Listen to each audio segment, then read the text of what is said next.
I'm Kathleen McGuire, and I currently live in Milford, Connecticut.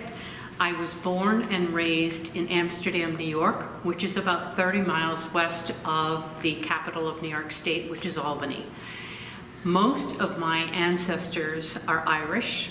Myself, I'm about 82% Irish ethnicity, according to my DNA.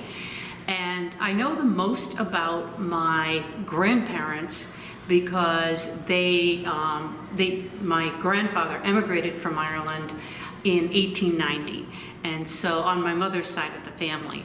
And so the person that I wanted to talk about is my grandfather, Peter Connolly, who married Elizabeth Cullen, and they were married in 1914.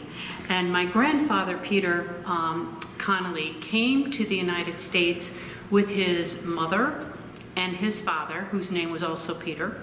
His mother's name was Bridget Walsh. And they had 10 children, of which at least 2 died as infants while they were still in Ireland.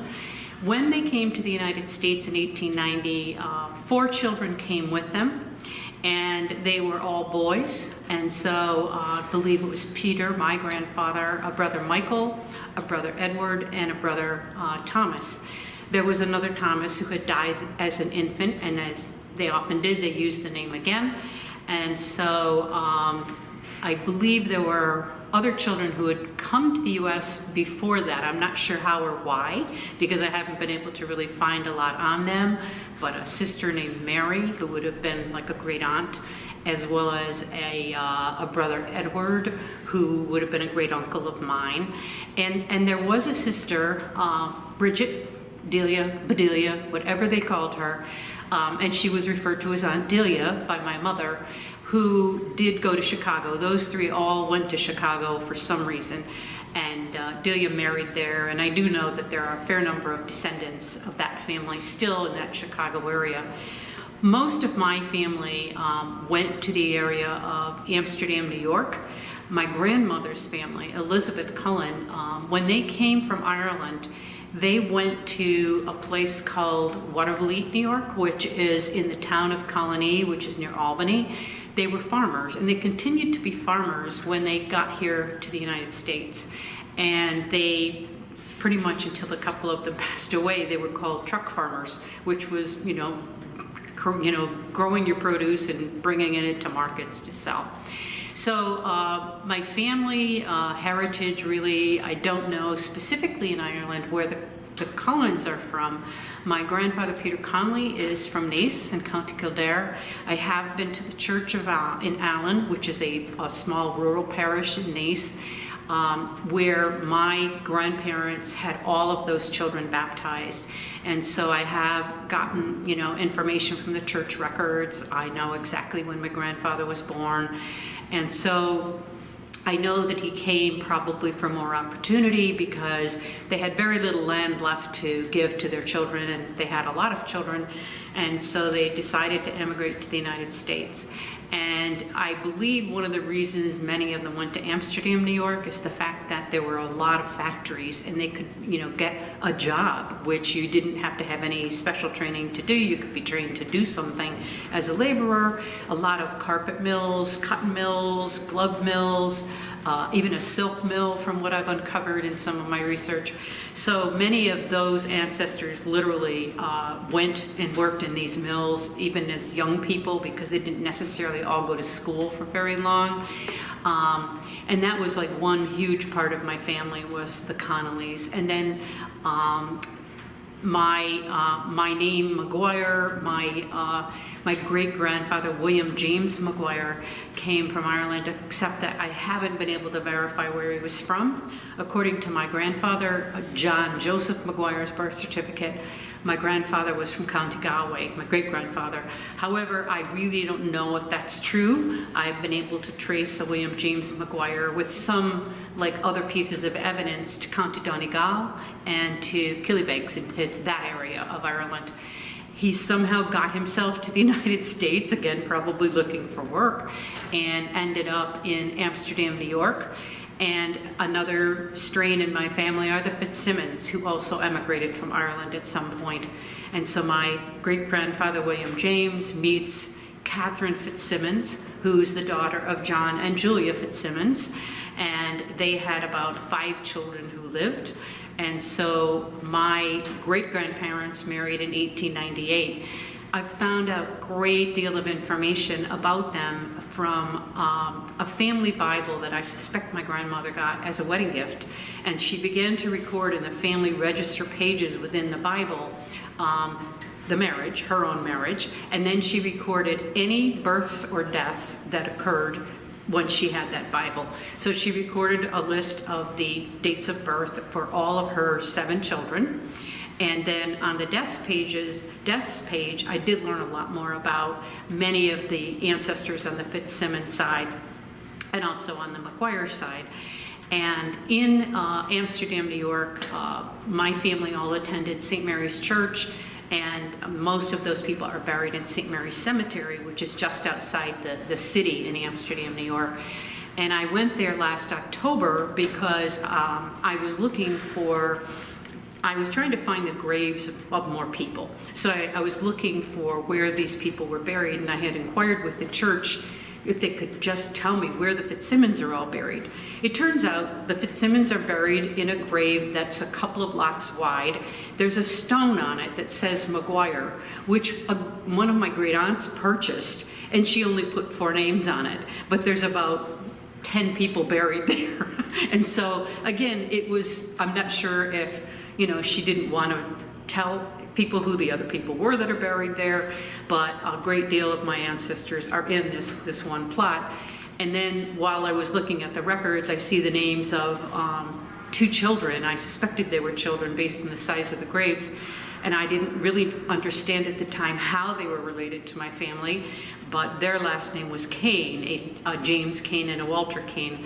And it turned out they were the children of one of the Fitzsimmons' daughters, whose name was, I believe that was a Mary, who had married a Charles Kane.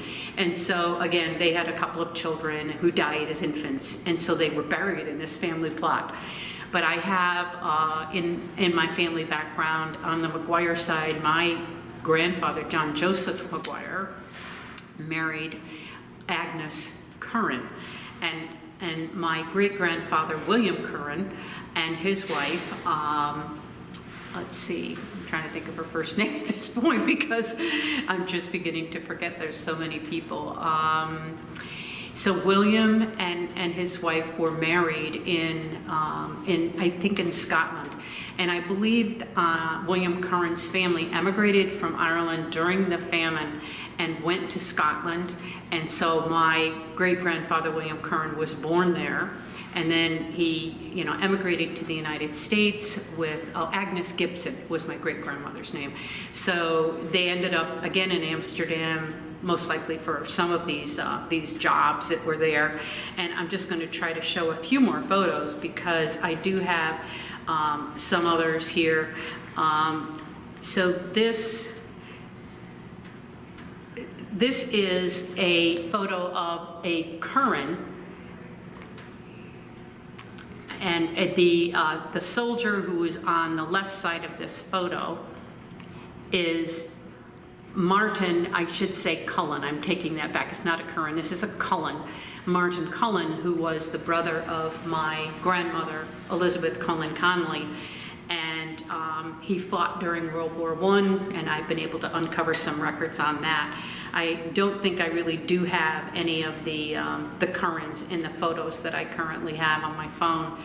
But again, there was a lot of the Irish heritage with the Currans, who originated in Ireland and ended up in Scotland before immigrating to the United States. The Fitzsimmons, and at this point, there are no people still alive in my heritage in that Amsterdam, New York area with the last name of Fitzsimmons, because they had one son who passed away and who's buried there. And their daughters, who did marry, obviously had many descendants, and so that's a lot of the folks who are still there. And McGuire's, my grandmother and my grandfather had 4 children.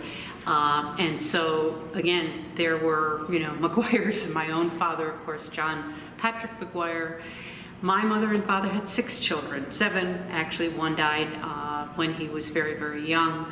But again, many of the names are very typical of what I've found in the records of the common Christian names that were used in Ireland. There would be Johns, there would be Williams, there would be Patricks, there would be Michaels, there would be Thomases.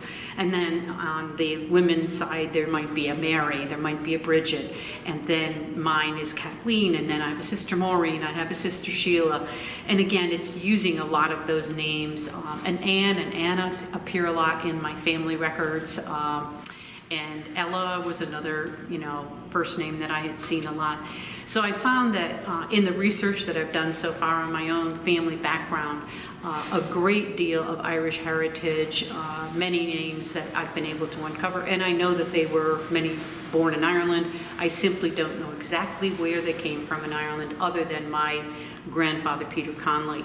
And it's been fun, just trying to uncover that, because I would just love to know more about all of the various ancestors from Ireland and exactly where they came from and why did they leave. And I believe in many cases it was famine related, because they were farmers and they were unable to continue making a living, and they had nothing to eat.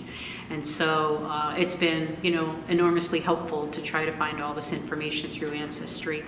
At the same time, I myself have become a docent at Ireland's Great Hunger Museum in Hamden, Connecticut, and that has also increased my knowledge of the period of the Great Famine and getting to know what happened to the people of Ireland during that period of time, and why so many emigrated and so many came to the U.S. And then, of course, we have so many millions of people here today of Irish heritage, and I'm proud to be one of them. This is my grandmother, Elizabeth Cullen, who was born in August of 1881. And this is a photo of her, a formal portrait, when she was probably a teenager, young girl. This is a photo of her, another fairly formal portrait. She was with a couple of other women in this picture. I would say that she's more a young woman at this stage of the photo. And a final photo that I will show is, this is a photo of my grandmother and my grandfather on their wedding day, and they were married in 1914 in Troy, New York, at a church called St. Bridget's, which was a predominantly Irish parish in that area. And what I love about this photo is my grandmother made her wedding dress, which is a story that my mother had passed down to me. And I just was so impressed with the beauty of her dress. And so this was one of the few family, photos, older, portrait type photos that we have in our possession. And my grandmother died when my mother was 2 years old. So I never had the pleasure of knowing my grandmother, Elizabeth Cullen Conley, nor did I have the pleasure of knowing my grandfather, Peter Joseph Conley, because he died in 1944, and I was born in 1945. So he lived with my mother. My mother, he had a housekeeper that he hired after his wife passed away. And he then moved back to Amsterdam, New York. He had moved to Schenectady to get a job. But then he moved back to Amsterdam to be with his family and to be closer to relatives, and then raised my mother with the help of a housekeeper until I guess she was about 13 or 14. And then at that point, she was there, kind of doing the household things for my grandfather. And my mother and father were actually married in 1940, and so my grandfather owned the house that they ended up they were living in, and so my father ended up living there with them. And so that is where my grandfather passed away, in a house that he had purchased in the early 1900s and moved his daughter into after her mother passed away. I think early 1920s, not the 1900s. But anyway, it's been fun to kind of follow that family history, and knowing that I have very few visual images of these people, but they're treasured.